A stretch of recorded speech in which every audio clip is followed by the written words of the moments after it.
বছর মহিলা বেপর্দা, 40 বছর মহিলা বেপর্দা, প্রতিদিন মহিলার আওয়াজ পরপুরুষ শুনে,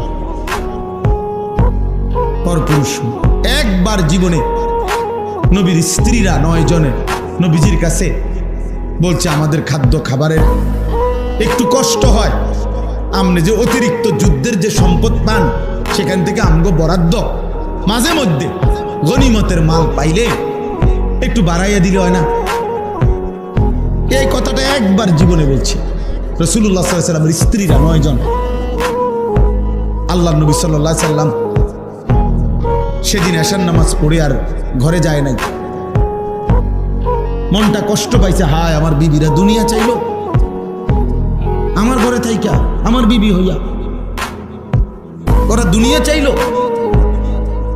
তো মন খারাপ করে যখন তিনি মসজিদে বসে আছেন, এশার নামাজের উপরে ঘরে যাচ্ছে না হুজরায়, তো আল্লাহ তাআলা বলছে, বন্ধু, ইয়া আইয়ুহান নাবিয়্যু কুল লিআজওয়াজিকা ইন কুনতুন্না তুরিদনাল হায়াতাদ দুনিয়া ওয়া যিনাতাহা ফাতাআলাইনা উমাত্তিউকুন্না ওয়া উসাররিহুকুন্না সারাহান জামিলা। আপনি যান, ঘরে যান, মন খারাপ করেন না।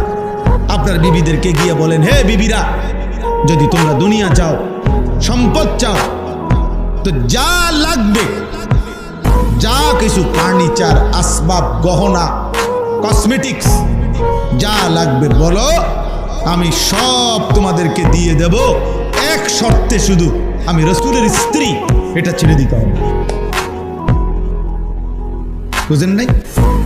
মুহাম্মদের স্ত্রী থাকতে পারবা না, আমার থেকে তালাক নিয়ে নিতে হইবে, এরপরে যা বলো সব দেব, সব দেব।